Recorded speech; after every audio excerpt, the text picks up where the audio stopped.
So we've done the diagnosis, the audit, and the marketplace research. Now it's time to take all of that and turn it into a plan that leverages psychology to convert mums' viewers into customers. Today we're building the strategy. We're applying 5 unspoken rules of psychology to mums' listings. And the last one is where you're probably losing most of your sales. Every rule in this video is based on her customers' psychology insights. You can get yours for free, no email required, in the description. I'm putting my predictions on record before anything goes live. If I'm right, the framework gets the credit. If I'm wrong, you'll see that too. All right, so the first change is photography. And we talked about this in the audit because the current photos are product on a surface. The competitors are outselling you. They have a lifestyle shots as the first picture.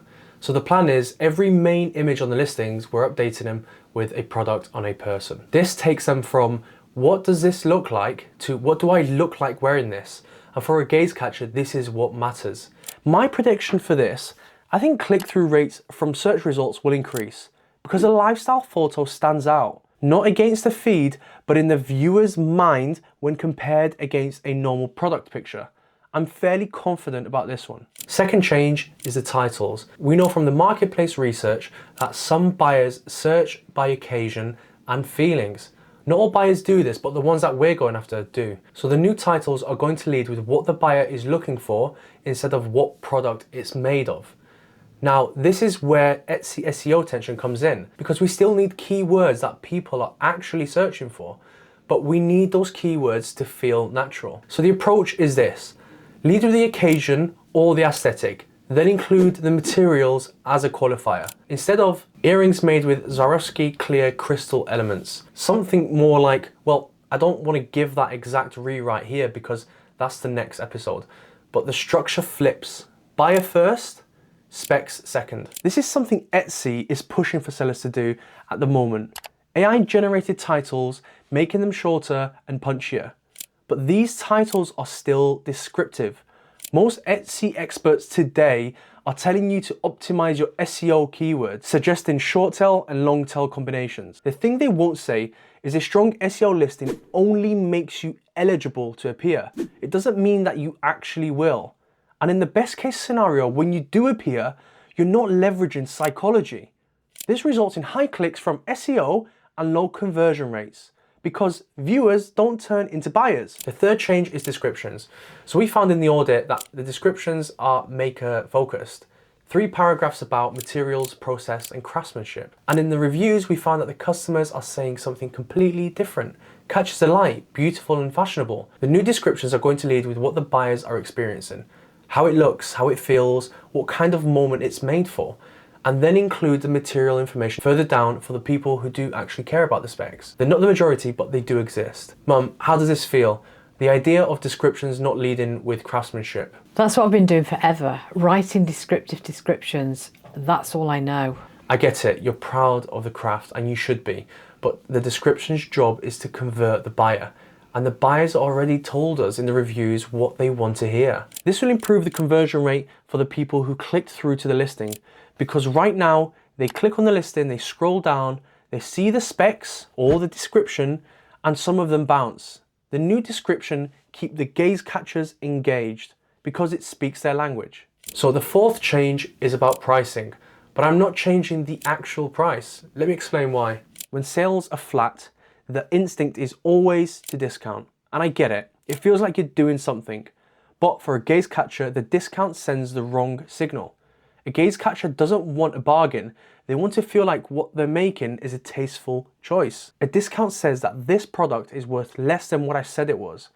And for someone who's buying based on perception and identity, that cheapens the whole thing.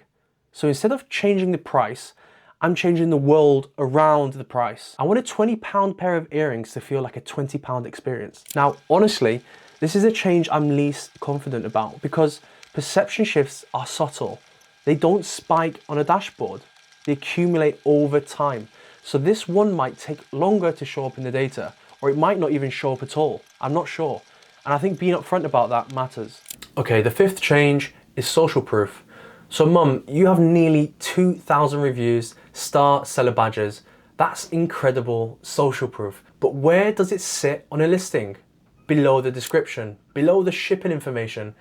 A new buyer might never scroll down far enough to see it. Now, we can't control where Etsy puts the review section, but we can pull the review language into the description itself. We can use the words the customers actually said as part of the listing copy, not as a fake testimonial, as the language framework for how we describe the product. The voice of the customer becomes a voice of the brand.